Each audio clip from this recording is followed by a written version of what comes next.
Siapapun yang melihatnya, pasti terdiam sejenak. Di tengah hamparan hijau pegunungan Gayo, Aceh Tengah, seorang anak perempuan kecil berdiri malu-malu di depan kamera.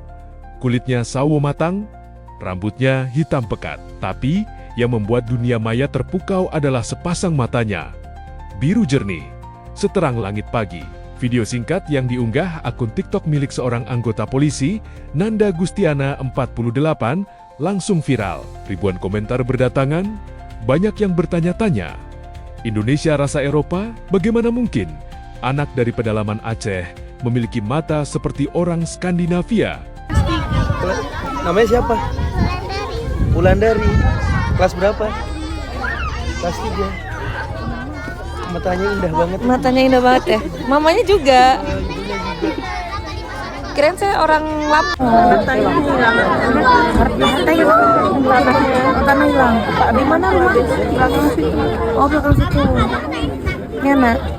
Iya. Ini matanya hilang. Orang Lamno kah? Enggak. Orang Gayo. Orang Gayo. Ternyata, jawabannya bukan sulap, bukan lensa kontak, dan sama sekali bukan hal mistis. Ini adalah cerita tentang sejarah yang belum selesai. Fenomena mata biru ini bukan kali pertama muncul di Aceh. Namun kemunculannya di wilayah pedalaman seperti Kecamatan Bintang, Aceh Tengah, membuat publik kembali teringat bahwa genetik punya cara unik untuk bersembunyi selama ratusan tahun. Guys, kalian mau lihat nggak? Ada anak-anak di desa Bintang nih matanya warna biru. Biru bersih kali biru ya.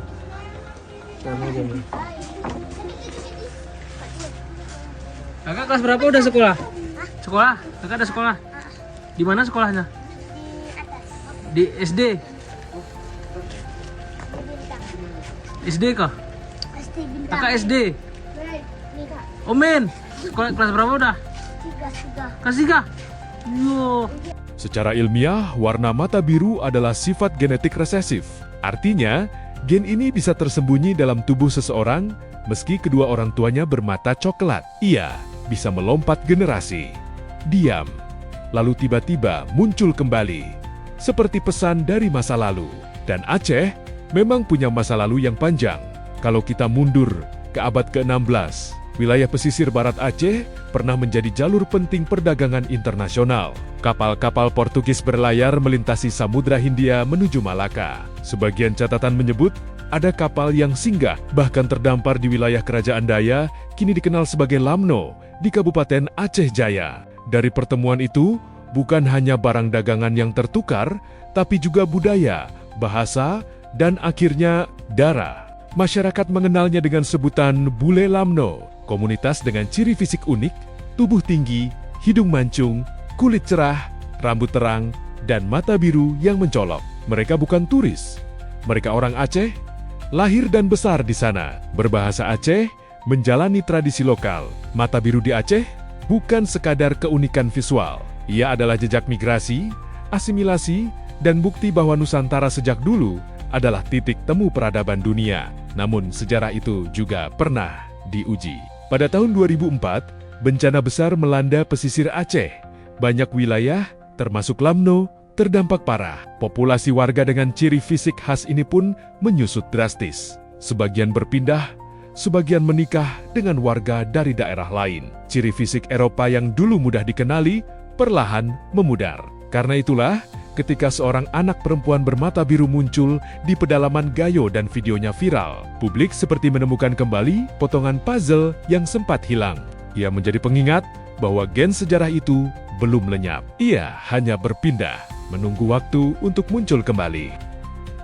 Fenomena ini juga membuka sisi lain dari Aceh. Bukan hanya dikenal sebagai Serambi Mekah dengan tradisi Islam yang kuat, tetapi juga sebagai wilayah dengan keberagaman genetik yang unik. Wisatawan kini tak hanya datang untuk menikmati kopi Gayo atau panorama alam, tapi juga penasaran melihat langsung kisah hidup yang tersimpan dalam mata penduduknya. Tapi ada satu pertanyaan penting, apakah kisah ini akan berhenti sebagai konten viral semata, tanpa dokumentasi yang serius, tanpa riset mendalam, dan tanpa perhatian terhadap pelestarian identitas budaya? Cerita tentang mata biru Aceh bisa saja perlahan dilupakan. Padahal, ini bukan sekadar soal warna mata, ini soal identitas, soal Sejarah soal kebanggaan. Anak perempuan di Gayo itu mungkin belum mengerti kenapa jutaan orang terpukau pada tatapannya. Tapi, kita mengerti. Di dalam matanya, ada cerita tentang kapal-kapal tua yang berlayar ribuan kilometer, tentang pertemuan dua dunia, tentang cinta yang melampaui benua, dan mungkin tentang Indonesia yang sejak dulu jauh lebih beragam dari yang kita bayangkan. Karena pada akhirnya, keberagaman bukan sesuatu yang harus dipertanyakan. Ia adalah kekuatan. Dan dari sepasang mata biru di tanah Aceh, dunia kembali diingatkan bahwa sejarah tidak pernah benar-benar pergi. Ia hidup, dan kadang ia menatap kita kembali